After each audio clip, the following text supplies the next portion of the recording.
91 सवाल है, निम्नलिखित में से सत्य कथन का चयन करें। मूल अधिकार भाग 3 में, नीति निर्देशक तत्व भाग 4, मौलिक कर्तव्य भाग 4 के क में। तो इसका राइट ऑप्शन रहेगा 1, 2, 3, 4 सभी सही है इसमें।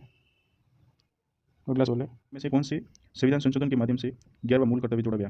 42वें संविधान संशोधन, 86वें संविधान संशोधन, 76 या 81? तो इसका राइट ऑप्शन है 86वें संविधान संशोधन और ये हुआ था 2002 में।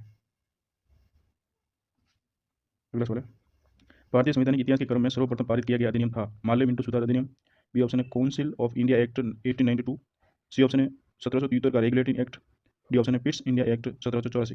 राइट ऑप्शन इसका सी ऑप्शन 1773 का रेगुलेटिंग एक्ट। अगला सवाल है, सुमेलित करना है, नागालैंड, असम, मणिपुर, मिजोरम। इसका नागालैंड है 371 क, असम है 371 ख, मणिपुर 371 ग, मिजोरम 371 छ। राइट ऑप्शन इसका ए ऑप्शन। अगला सवाल, भारतीय संविधान बल देता है संसदीय सर्वोच्चता पर, न्यायिक सर्वोच्चता पर, संसदीय एवं न्यायिक सर्वोच्चता में समन्वय, उपयुक्त में से कोई नहीं। राइट ऑप्शन इसका संसदीय एवं न्यायिक सर्वोच्चता में समन्वय, ऑप्शन नंबर सी। अगला सवाल, निम्नलिखित कथनों में से सत्य कथन का चयन करें। प्रस्तावना न्याय क्षेत्र के परे है, अर्थात प्रस्तावना के लिए प्रस्तावना किसी अंश को लेकर या सरकार द्वारा उल्लंघन किए गए न्यायालय में परिवर्तन नहीं है। बी ऑप्शन है, केशवनंद भारती बनाम केरल राज्य के केस में सर्वोच्च न्यायालय ने प्रस्तावना को संविधान का एक भाग स्वीकार किया है। तो इसका सत्य कथन बताना है, ए और बी दोनों कथन सत्य है, सी ऑप्शन राइट है। अगला सवाल, 97वें संविधान संशोधन के संविधान संशोधन 1976 के द्वारा उद्देशिका में कौन कौन से शब्द जोड़ा गया था? समाजवादी जोड़ा गया था, समाजवादी, पंथ निरपेक्ष और अखंडता। राइट ऑप्शन इसका रहेगा 1, 2 और 4, 1, 2 और 4 सी ऑप्शन। अगला सवाल, उद्देशिका के संपूर्ण प्रभुत्व संपन्न शब्द का अर्थ है वह किसी अन्य राज्य या बाह्य शक्ति के नियंत्रण के अधीन है, वह किसी अन्य राज्य या बाह्य शक्तियों के नियंत्रण के अधीन नहीं है, अवसर की समानता प्रदान करना, उपयुक्त में से कोई नहीं। राइट ऑप्शन इसका है बी ऑप्शन। अगला सवाल, संविधान की प्रस्तावना के शब्दों का सही अनुक्रम है? इसका सही अनुक्रम है संपूर्ण समाजवादी, संप्रभु समाजवादी, धर्मनिरपेक्ष, लोकतंत्रात्मक गणराज्य, option number C, C option right है। अगला सवाल, सुमेलित करना है अनुच्छेद 15, 16, 17 और 39। तो इसमें अनुच्छेद 15 जो है उसमें किसी भी धर्म, जाति, लिंग के आधार पर भेदभाव नहीं होगा, और अनुच्छेद 16 है इसमें अवसर की समानता है, 17 में अस्पृश्यता का अंत है, और 39 में समान कार्य के लिए समान वेतन। तो 1, 2, 3, 4 इसका राइट ऑप्शन है, ऑप्शन नंबर सी। अगला सवाल, निम्न में से कौन सा कथन सत्य नहीं है? पृथ्वी का विषुवतीय रेखीय व्यास 12,756 किलोमीटर, पृथ्वी का विषुवत रेखीय परिधि 40,077 किलोमीटर, पृथ्वी का ध्रुवीय व्यास 11,714 और पृथ्वी की ध्रुवीय परिधि 40,009। तो इसका राइट ऑप्शन रहेगा सी। इसमें दे रखा है पृथ्वी का ध्रुवीय व्यास 11,714 और ये है कितना 12,714। अगला सवाल, पृथ्वी का गुरुत्वाकर्षण बल उत्तर तथा दक्षिण में जिन बिंदुओं पर सर्वाधिक होता है उन्हें क्रमशः उत्तरी तथा दक्षिणी संभुकीय ध्रुव कहा जाता है। इनमें से दक्षिणी संभुकीय ध्रुव कहाँ पर स्थित है? क्वीन एलिजाबेथ द्वीप, बी ऑप्शन है Victoria Land, D C option है अर्जेंटीना, डी ऑप्शन है यूनाइटेड किंगडम। राइट ऑप्शन इसका विक्टोरिया लैंड, यानी कि बी ऑप्शन राइट। अगला सवाल, निम्नलिखित में से सत्य कथन का चयन करें। ये ऑप्शन है पृथ्वी का भौगोलिक अक्ष पृथ्वी की कक्षा तल के साथ 66.5 डिग्री का कोण बनाता है। बी ऑप्शन है पृथ्वी अपने अक्ष पर 23.5 डिग्री झुकी हुई है। ऑप्शन नंबर सी ए तथा बी दोनों सत्य है। ऑप्शन नंबर डी ए तथा बी दोनों सत्य है। तो इसका राइट ऑप्शन है ए तथा बी दोनों राइट है। अगला सवाल, पृथ्वी अपने घूर्णन का एक चक्कर कितने समय में पूर्ण करती है? राइट ऑप्शन इसका रहेगा 23 घंटे 56 मिनट 4 सेकंड, यानी कि ऑप्शन नंबर सी। अगला सवाल, निम्नलिखित में से कौन सा कथन सत्य नहीं है? ये ऑप्शन देगा एक नक्षत्र दिवस सूर्य दिवस से लगभग 4 मिनट छोटा होता है।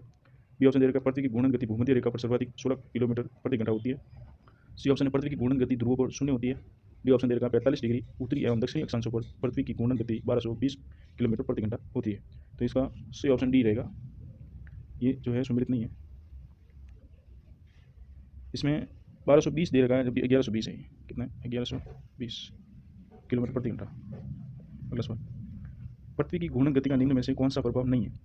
ये ऑप्शन दे रखा है दिन रात की अवधि का बनना। बी ऑप्शन दे रखा है प्रचलित पवनों एवं समुद्री धाराओं की दिशाओं पर प्रभाव। सी ऑप्शन दे रखा है दैनिक ज्वार भाटे में समय का अंतर। डी ऑप्शन दे रखा है दिन रात की अवधि में परिवर्तन।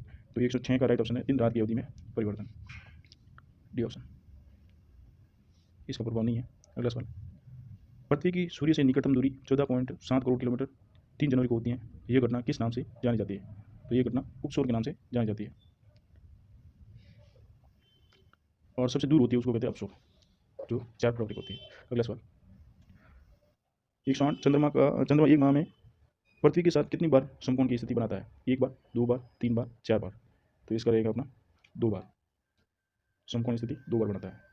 अगला सवाल, 109 निम्नलिखित में से सत्य कथनों का चयन करें।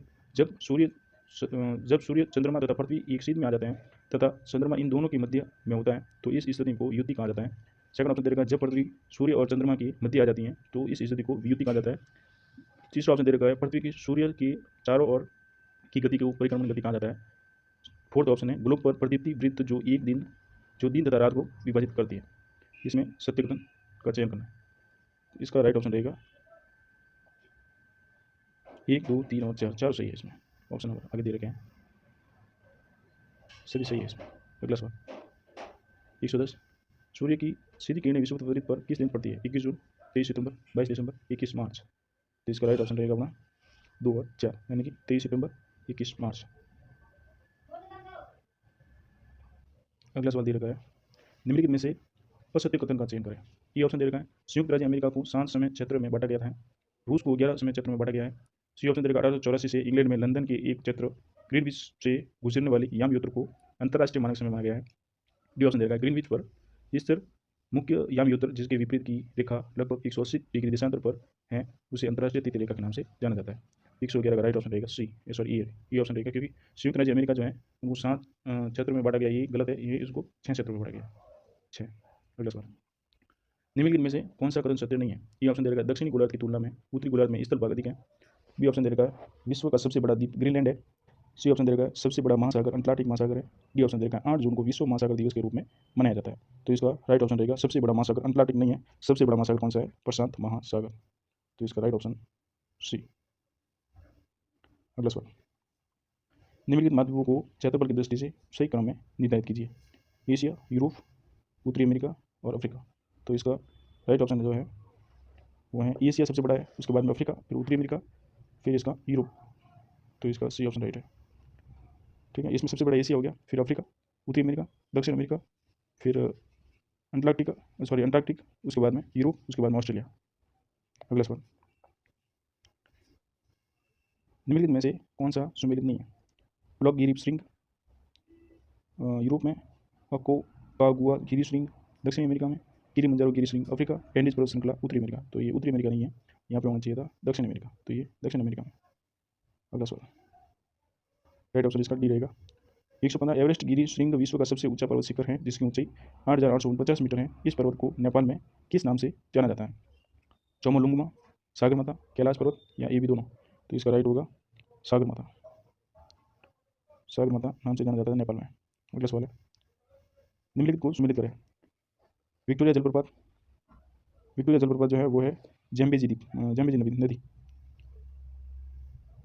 उंडरू जलप्रपात ये जो है सुवर्ण रेखा नदी। जोग जलप्रपात ये है अपना श्रावती नदी पर। और नहाकालिकाई ये है मेघालय में।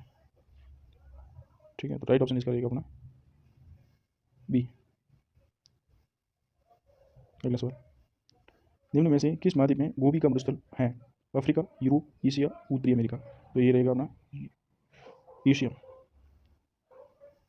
में गोभी मरुस्थल है। अगला सवाल है, भारत के प्रसिद्ध ग्रंथों में से एक महाभारत में भारत को किस नाम से संबोधित किया गया? जम्बूद्वीप, भारतवर्ष, प्रागज्योतिष। इसका राइट ऑप्शन रहेगा अपना ए और बी दोनों, जम्बूद्वीप और भारतवर्ष दोनों। अगला सवाल है 119 निम्नलिखित में से कौन सा कथन सत्य नहीं है? ये ऑप्शन रहेगा, मोहनजोदड़ो को मां स्नानागार का प्रयोग धार्मिक कार्यों के समय स्नान करने में प्रयोग करते थे।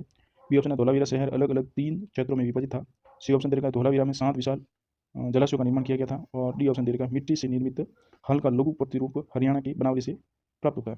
तो इसका धोलावीरा में 7 विशाल जलाशय, तो यहाँ पे 7 नहीं है, यहाँ पे 6 है। ठीक है, तो इसका सी ऑप्शन जो है वो सुमेलित नहीं है, यहाँ सत्य नहीं है। अगला सवाल, निम्नलिखित में से सत्य कथन का चयन करें। लोथल से एक विशाल बंदरगाह के साक्ष्य प्राप्त होते हैं। सेकंड ऑप्शन दे रखा है, धोलावीरा से एक कांस्य की छेनी प्राप्त हुई है। थर्ड ऑप्शन दे रखा है, मोहनजोदड़ो से एक नर्तकी की लघु कांस्य प्रतिमा प्राप्त हुई है। फोर्थ ऑप्शन दे रखा है, हड़प्पा से में निर्मित हाथी दांत का कंगा जो ओमान के तट पर प्राप्त होता है जिसकी लंबाई लगभग 7 सेंटीमीटर है। तो इसमें सही कथन कौन सा है? तो इसमें 1, 2, 3 और 4 सभी सही है।